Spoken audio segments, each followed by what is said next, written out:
Today we are talking about this beauty right here, the Lorac Mega Pro 2 palette. Not like it was any surprise because there is a title to this video, but in this video I go over the entire palette, pros and cons, and in my opinion there really aren't too many cons to this particular palette. This is Lorac's release for the holidays. They did one of these last year. I mentioned that in the video and I do talk about that a little bit.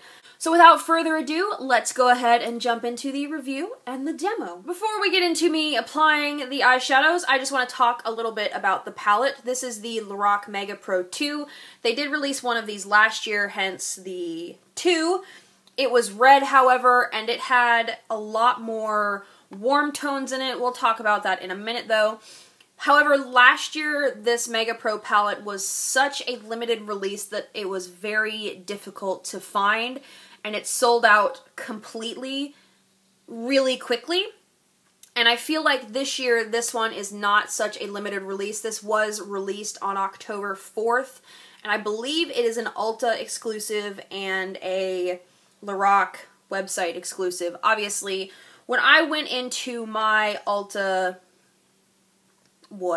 Sunday, I want to say, they had 4 or 5 of these left, and I went ahead and purchased it because I really wanted it. I wanted the one last year as well, but like I said, it sold out incredibly quickly, and I was not able to make it to Ulta in time. Now, this is the first Lorac Pro palette I have ever purchased. Honestly, the original 2 Pro palettes, the Lorac Pro 1 and 2, really do not interest me in the slightest. They just honestly don't. The 1 reminds me of things that I already have. It reminds me a lot of the Naked palettes by Urban Decay, and I have 2 of those already, and I really didn't need another Naked palette in my opinion. So I didn't purchase that, and then the Lorac Pro 2 has a lot of cool tones, a lot of grays, a lot of taupey toned things, and I feel like I have a lot of that as well in my collection. And honestly, I am not the biggest fan of cool toned eyeshadows. I like neutral and warm tones. I'm not really a big fan of cool toned eyeshadows. So that being said, I saw this, grabbed it, and am really pleased with this palette. As you can see, it is quite a large palette, but it is very thin, which makes it very easy for travel.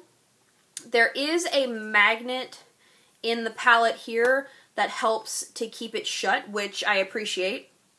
Then you do get a really, really large mirror in this palette as well.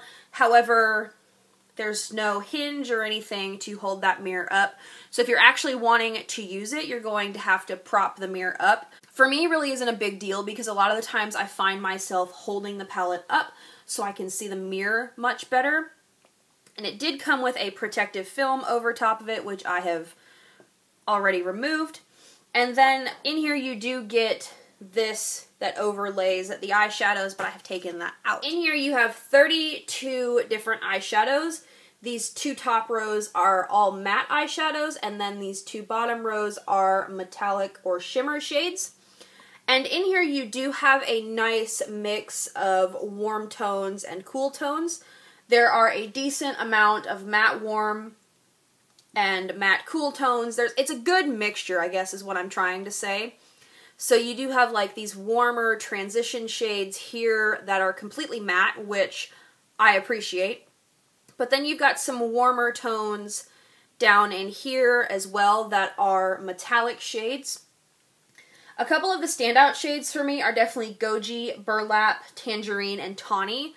So these 4 matte shades here, they are right up my alley. I love those kind of mustardy, warm transition shades. They're a little red, little orange, little mustardy. Like my favorite eyeshadow of all time is MAC's Pro Longwear eyeshadow in Uninterrupted. That has actually been discontinued, which sucks. You do get a nice mix of shadows in here, and this palette is $59. Like I said, it was released on October 4th, and if it is still available, I would definitely recommend at least going and swatching it and checking it out and seeing what you think of it in person. So let's go ahead and get into me applying these, and I will continue to talk about it as I am applying. So I've already primed my lids, so that step is completely out of the way. And the first shade I'm going to go in with is this one here. This is Tawny.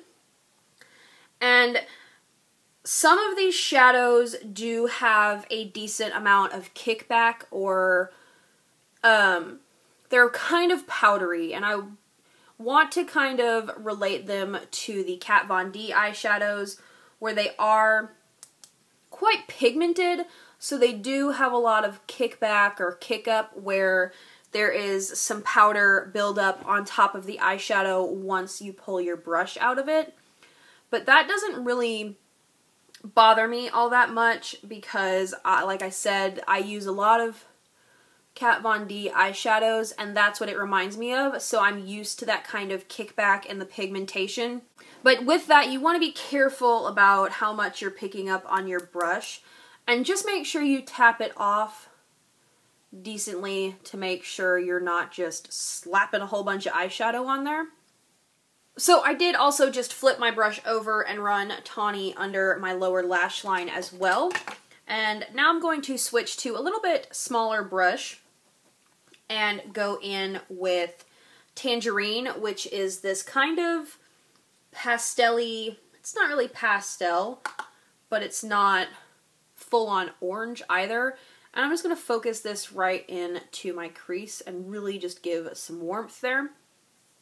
But what I also like about this palette, trying to not block my mirror when I do this, is that you can create a full look using all matte shades, or you can choose to incorporate the shimmer in them. So I really like that. I think it makes this palette a lot more versatile, because you can choose to do a completely matte eyeshadow look, or like I said, you can pull in this gold or this penny color or cinnamon and have a little bit of shimmer and whatnot going on your lids if you choose to do so. So I really like that aspect of this palette.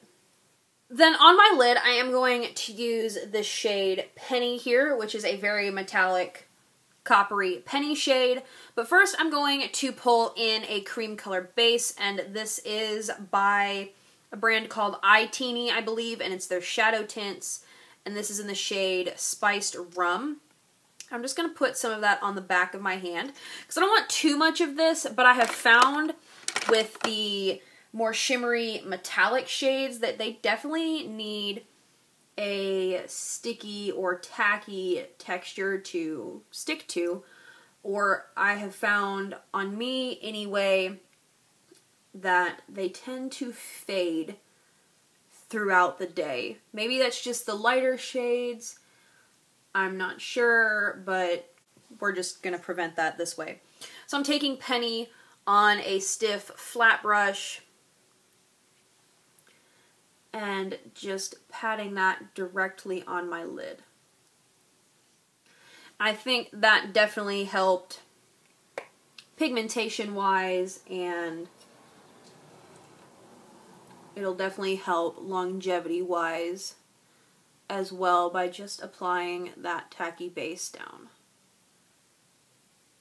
Then I'm going to take the shade Dark Sienna, this very dark metallic brown here, on a Real Techniques base shadow brush, and just dipping the tip of the brush in there. I'm just going to work this on the outer corner, just to add a little bit of depth out here. And another thing, I don't know, maybe I did mention this already, I don't really remember, the metallic shades, you really want to make sure you are tapping your brush off quite well, because I have found, especially using this Penny shade, you will get quite a bit of fallout if you are not tapping your brush off, which is okay if you do your foundation after you do your eyeshadow, but if you are like me and do your foundation and everything first, please make sure you're tapping your brush off, or you will end up with eyeshadow just everywhere. Then for my inner corner highlight, again, I'm going to be using a base just to make sure everything sticks and looks nice throughout the day. And this is actually a brow highlight pen from Cella, but it works. So then I'm just going to go in with the color, which one do I want to use? This one is beautiful here, this Seashell, but Prosecco is definitely my favorite. But I think today I'm going to use Seashell because I haven't used that one yet, and it is just beautiful. And I'm just going to use a really small detail brush from Real Techniques and just pat that in my inner corner area. And then I'm going to go back over with a little bit of a bigger brush, quite a bit bigger brush, again, just with Seashell. And I'm just going to highlight that whole area in my tear duct, just to really bring light in there and brighten that whole area up. And then for my brow highlight, I'm going to use Custard here, which is kind of a custardy white color.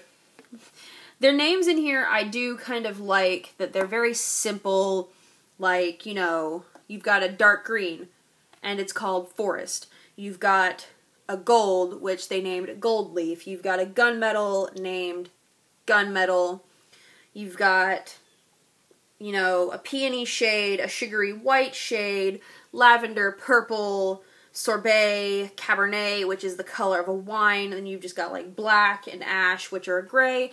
So they're very simple names. They're not, you know, like how Urban Decay names their eyeshadows, or sometimes how MAC names their eyeshadows.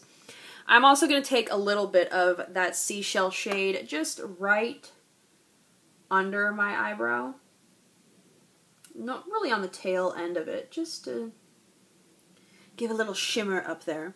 But anyway, I do like how they keep their names very simple. Like Penny is, like I said, a coppery penny shade.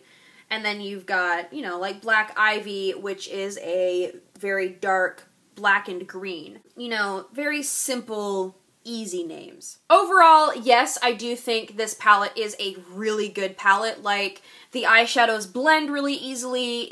They're super pigmented. They're great quality eyeshadows as well. The only issue I have with the eyeshadows is the fallout of the metallic eyeshadows when you're putting them on, or the kickback that they give when you are putting your brush in them. A lot of times, highly pigmented eyeshadows have that problem, and these do to a degree. The mattes less so than the metallic and the shimmer. But overall, like I said, the eyeshadows blend really well. I love that there's a great mix of matte and shimmer or metallic, and then there's also a really good mix of cool tones and warm tones in this palette. And when you think about that, this palette is a really good deal. Like I said, you're getting 2 rows of matte and 2 rows of shimmer metallic shades.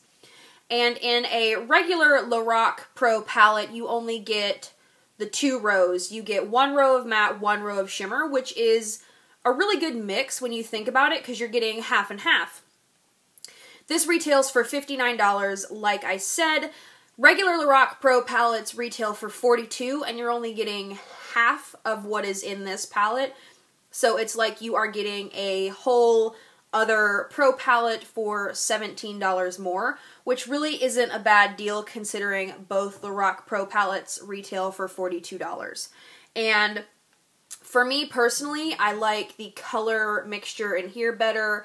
These colors are much more to my taste, and I wanted the Mega Pro 1 as well because those colors were much more to my taste as well. But, like, I did check online, and this is an Ulta exclusive. You could probably get it off Lorac's website as well, but I would definitely, if you are seriously considering purchasing this, I would definitely run to Ulta and see if they have any left, because last year's was such a limited release. Maybe they learned their lesson, maybe they didn't, but these are great eyeshadows. They blend really well, and I think you're really getting your money's worth when you purchase this palette. So that concludes my review and kind of demo of the Lorac Mega Pro, and I thank you guys for watching, and I will see you in my next video.